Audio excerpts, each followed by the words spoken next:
하나님 말씀은 욥기 34장 1절에서 30절입니다.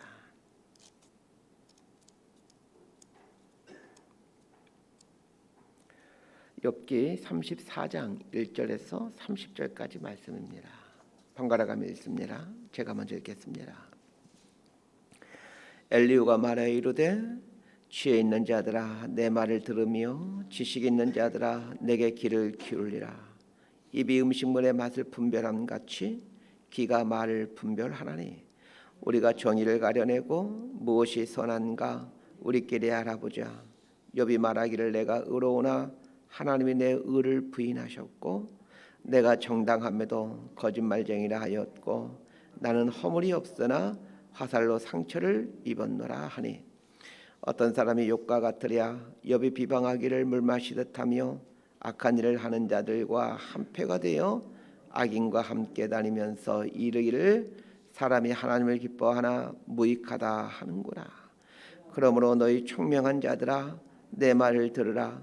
하나님은 악을 행하지 아니하시며 전능자는 결코 불의를 행하지 아니하시고 사람의 행위를 따라 갚으사 각각 그의 행위대로 받게 하시나니 진실로 하나님은 악을 행하지 아니하시며 전능자는 공의를 굽히지 아니하시느니라.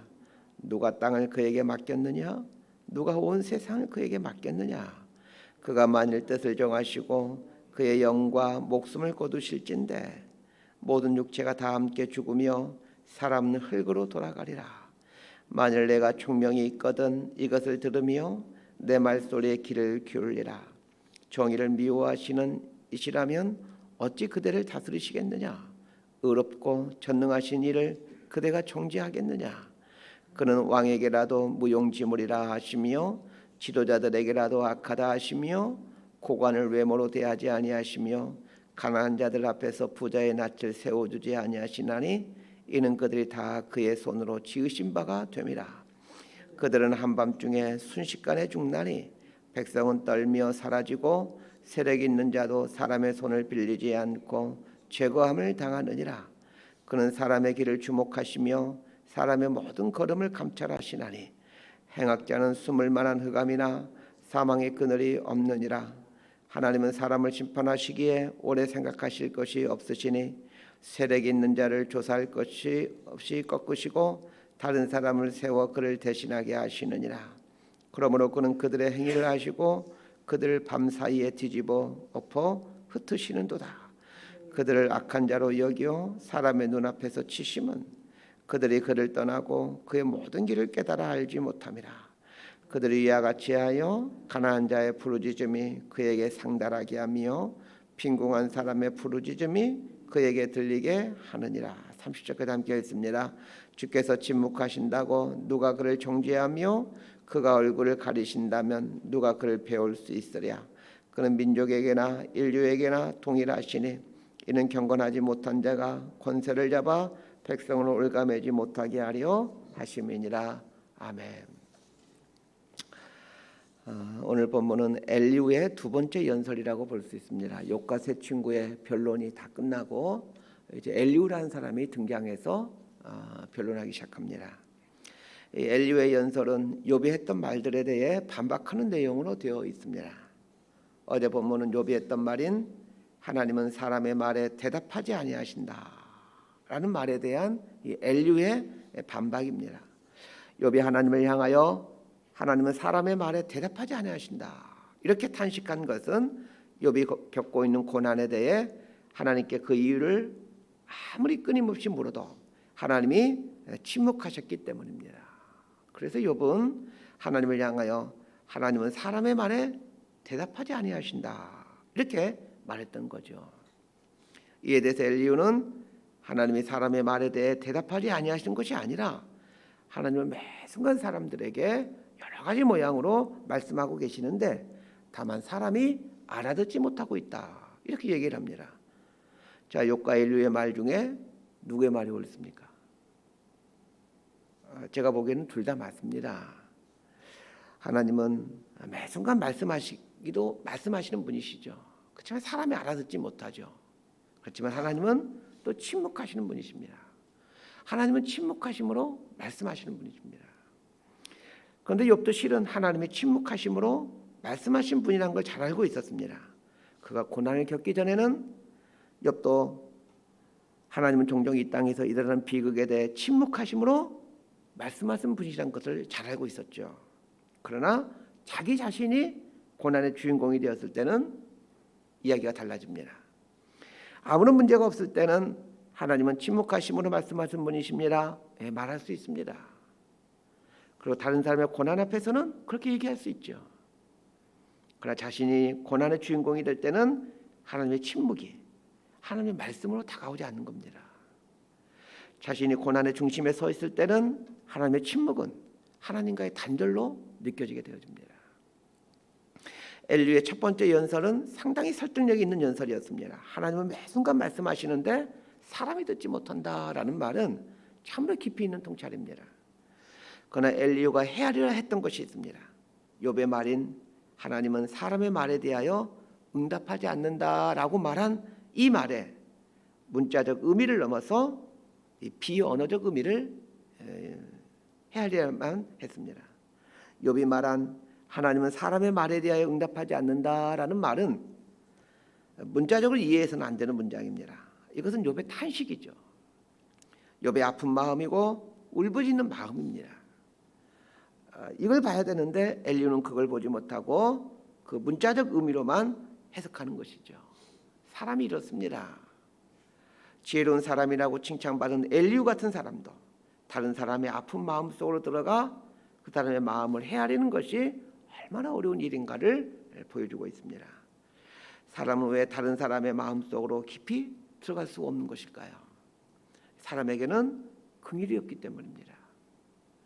엘리야의 말을 통해서 우리가 배워야 될 중요한 한 가지가 저는 이것이라고 생각합니다. 엘리야의 말이 상당히 지혜롭고 설득력이 있는 말이지만 사람은 근본적으로 다른 사람의 마음속으로 들어가고자 하는 긍휼이 없다는 것입니다.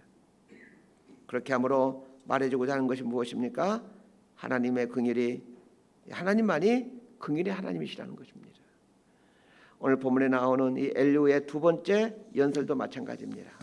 엘리야의 연설에는 하나님을 향한 깊은 지식이 묻어나오고 또 욥의 말 중에 무엇이 잘못되었는가를 아주 정확하게 짚어내지만 그러나 엘리야에게도 욥의 마음을 보듬어 주고자 하는 긍휼이 없다는 것입니다. 옳고 그름을 모르기 때문에 인생이 힘든 것이 아니라 긍휼이 없기에 인생은 외롭고 힘이 드는 것입니다. 왜 우리가 부부로 살아가면서도 외롭고 힘이 드는 것입니까? 옳고 그름을 모르기 때문이 아니라 서로를 향한 긍휼이 없기에 외롭고 힘이 드는 것이죠. 자, 1절에서 9절까지 말씀 함께 읽습니다. 시작. 엘리야가 말하 이르되 지혜 있는 자들아 내 말을 들으며 지식 있는 자들아 내게 귀를 기울이라. 입이 음식물의 맛을 분별함 같이 귀가 맛을 분별하나니 우리가 정의를 가려내고 무엇이 선한가 우리끼리 알아보자. 욥이 말하기를 내가 의로우나 하나님이 내 의를 부인하셨고 내가 정당함에도 거짓말쟁이라 하였고 나는 허물이 없으나 화살로 상처를 입었노라 하니 어떤 사람이 욥과 같으랴. 욥이 비방하기를 물 마시듯 하며 악한 일을 하는 자들과 한패가 되어 악인과 함께 다니면서 이르기를 사람이 하나님을 기뻐하나 무익하다 하는구나. 엘리야는 두 번째 연설을 시작하면서 무엇이 옳은 것인지 분별하자라고 말합니다. 3절에 보면 이 분별이라는 이 단어가 강조되어 있고 4절에 보면 정의, 선 이런 말이 강조되어 있습니다. 무엇이 정의인지 무엇이 선인지 분별해 보자는 것이죠. 사건에 대해서 무엇이 옳고 그른지를 분별하는 일은 참으로 중요합니다. 옳고 그름에 대한 분별력을 갖고 살아가는 것은 바른 인생을 살아가는데 반드시 필요한 일입니다. 엘리야는 욥이 했던 말들 중에서 이 잘못된 것들을 조목조목 짚어냅니다. 그렇게 함으로 욥이 잘못 생각하고 있는 것들을 깨닫게 해줍니다. 엘리야가 다른 그 세 친구에 비해서 지혜로운 사람이라고 평가받는 것은 욥과 친구들이 했던 말들 중에 무엇이 잘못된 것인지를 정확히 분별해내는 분별력이 있었기 때문입니다. 그러나 옳고 그름, 진리와 비진리를 구별하며 사는 것에서 멈추면 안 됩니다. 그 이상의 것을 보아야 합니다. 그것은 위에서 말씀드린 긍휼입니다. 긍휼은 은혜라는 말로 다르게 표현할 수가 있습니다. 사람은 진리와 긍휼을 동시에 갖추기가 참으로 어렵습니다. 우리는 인류에게서 바른 것에 대한 것, 진리가 무엇인지는 보게 되지만 긍휼은 찾지 못하고 있습니다. 이 세상에 바른 걸 보게 해주면서 동시에 긍휼을 함께 소유하고 있는 분은 예수님밖에 없습니다. 요한복음 1장 14절은 이렇게 말하고 있습니다. 말씀이 육신이 되어 우리 가운데 거하심에 우리가 그의 영광을 보니 아버지의 독생자의 영광이요 은혜와 진리가 충만하더라. 사도 요한은 예수님을 가리켜 은혜와 진리가 충만한 분이라고 얘기합니다. 이 순서가 중요합니다. 은혜와 진리라는 순서가 중요합니다. 제 개인적인 생각으로는 예수님이 진리와 은혜가 충만한 분이셨으면 좋겠는데 사도 요한은 은혜와 진리가 충만한 분이라고 얘기를 합니다. 진리와 은혜는 동전의 양면과 같습니다. 진리를 추구하면서도 은혜가 충만하기는 참 어렵습니다. 그래서 사람들은 한 가지를 선택하죠. 대체적으로 이 논리적인 성향을 갖고 있는 남자들은 진리를 우선시합니다. 반면에 감정적인 성향을 갖고 있는 여자분들은 은혜를 우선시합니다. 아이가 밖에서 울고 들어오면 대체적으로 아빠들은 왜 울고 있는지 이유를 말하라고 얘기를 합니다. 그런 아이에게 그 시시비비를 가려주고 그 다음에 안아주죠. 그러나 엄마들은 아이가 울고 들어오면 일단 안아줍니다. 엄마 품에서 한참을 울게 하죠. 그러나 아이의 말을 듣고 시시비비를 가려줍니다. 남자들은 무엇이 옳은가가 중요합니다. 반면에 여자분들은 일단 안아줍니다. 그러나 예수님은 진리이면서 동시에 은혜이셨습니다. 그런데 굳이 구별하자면 은혜가 먼저이고 진리가 나중입니다. 만약 진리가 은혜보다 앞섰다면 우리 중에 하나님 앞에 살아남을 인생이 하나도 없을 겁니다. 은혜가 앞섰기에 우리는 하나님의 자녀가 될 수 있습니다. 엘류의 말을 보면서 진리, 정의, 선 이런 걸 분별하는 지혜도 가져야 되겠지만 이 긍휼을 갖는 것이 얼마나 중요한 일인가를 깨달았으면 좋겠습니다. 자, 10절에서 15절까지 말씀 함께 읽겠습니다. 시작. 그러므로 너희 총명한 자들아 내 말을 들으라. 하나님은 악을 행하지 아니하시며 전능자는 결코 불의를 행하지 아니하시고 사람의 행위를 따라 갚으사 각각 그의 행위대로 받게 하시나니 진실로 하나님은 악을 행하지 아니하시며 전능자는 공의를 굽히지 아니하시느니라. 누가 땅을 그에게 맡겼느냐? 누가 온 세상을 그에게 맡겼느냐? 그가 만일 뜻을 정하시고 그의 영과 목숨을 거두실진데 모든 육체가 다 함께 죽으며 사람은 흙으로 돌아가리라. 엘리후가 욥의 말에 대해 구체적으로 논박하고 있는데 욥이 했던 말 중에 하나님이 내 의를 부인하셨다라는 이 말을 가지고 그 말이 왜 잘못된 말인지를 반박하고 있습니다. 욥이 그렇게 말한 의도는 욥이 그렇게 의로운 삶을 살았음에도 불구하고 감당하기 어려운 큰 고난을 겪고 있기 때문에 마음이 상해서 그렇게 말한 겁니다. 이것에 대해서 엘리후는 욥의 말을 문자 그대로 받아들이고 무엇이 잘못되었는지를 말해줍니다. 사실 엘리후의 말은 틀리지 않습니다. 아주 정답에 가까운 말만 합니다. 그래서 우리는 엘리후의 말을 통해서 하나님이 어떤 분이신지 배워야 합니다. 그러면서도 동시에 엘리후에게 긍휼이 없는 걸 보면서 우리는 우리 아픈 마음을 아시는 분은 하나님밖에 없다는 것을 깨달으셔야 됩니다. 사람은 내 마음을 알 수 없겠구나. 오직 하나님만이 내 마음의 동기와 의도를 아시겠구나 생각해야 됩니다.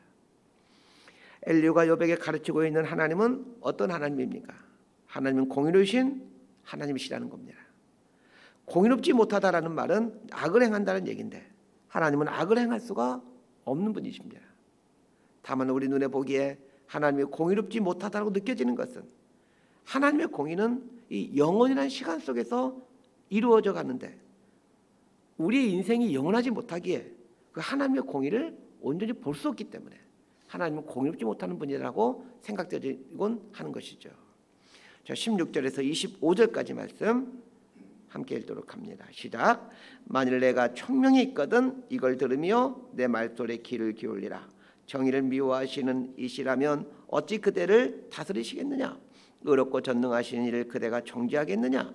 그는 왕에게라도 무용지물이라 하시며 지도자들에게라도 악하다 하시며 고관을 외모로 대하지 아니하시며 가난한 자들 앞에서 부자의 낯을 세워주지 아니하시나니 이는 그들이 다 그의 손으로 지으신 바가 됨이라. 그들은 한밤중에 순식간에 죽나니 백성은 떨며 사라지고 세력 있는 자도 사람의 손을 빌리지 않고 죄고함을 당하느니라. 그는 사람의 길을 주목하시며 사람의 모든 걸음을 감찰하시나니 행악자는 숨을 만한 흑암이나 사망의 그늘이 없느니라. 하나님은 사람을 심판하시기에 오래 생각하실 것이 없으시니 세력이 있는 자를 조사할 것 없이 꺾으시고 다른 사람을 세워 그를 대신하게 하시느니라. 그러므로 그는 그들의 행위를 아시고 그들을 밤사이에 뒤집어 엎어 흩으시도다. 욥이 불평하고 있는 것 중에 하나가 왜 나에게 이렇게 불공평하게 대우하시는가라는 것이었습니다. 욥도 알고 있습니다. 하나님은 의인들에게는 은혜를 베푸시고 악인들에게는 심판을 내리시는 분이심을 잘 알고 있습니다.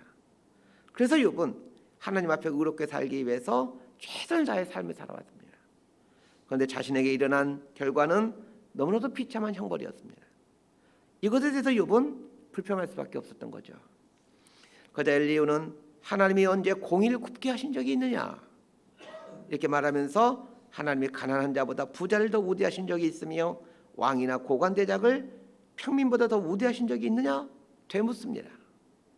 왕도 고관대작도 부자도 하나님의 피조물에 불과한데 하나님께서 무엇 때문에 그들에게 특혜를 베풀겠느냐 이런 얘기이죠. 하나님은 모든 사람들에게 공의를 베푸신 분이시다라고 엘리후는 얘기합니다. 하나님이 공의를 행하신 이유를 21절에서 말해주고 있는데 사람의 길을 주목하시며 사람의 모든 걸음을 감찰하시기 때문이다 이렇게 이야기를 합니다. 하나님의 공의가 굽어질 수 없는 것은 하나님은 모든 인생들을 주목하여 보시기 때문입니다. 하나님이 우리 인생을 주목하여 보고 있다는 걸 여러분 믿고 계십니까? 그러면 하나님의 공의는 반드시 정의롭게 실현됩니다. 이걸 믿고 하나님 앞에서 바른 삶을 살아가는 사람이 우리 그리스도인들입니다. 저는 오늘 아침에 이 엘리후가 했던 이 말, 하나님은 사람의 길을 주목하시며 사람의 모든 걸음을 감찰하신다. 자, 이 말을 마음속에 담아놓고 살 수 있게 되기를 부탁을 드립니다. 사람은 속일 수 있습니다. 그래서 회사의 사장님은 나의 성실함을 몰라줄 수 있고 나의 충성심을 몰라줄 수 있죠.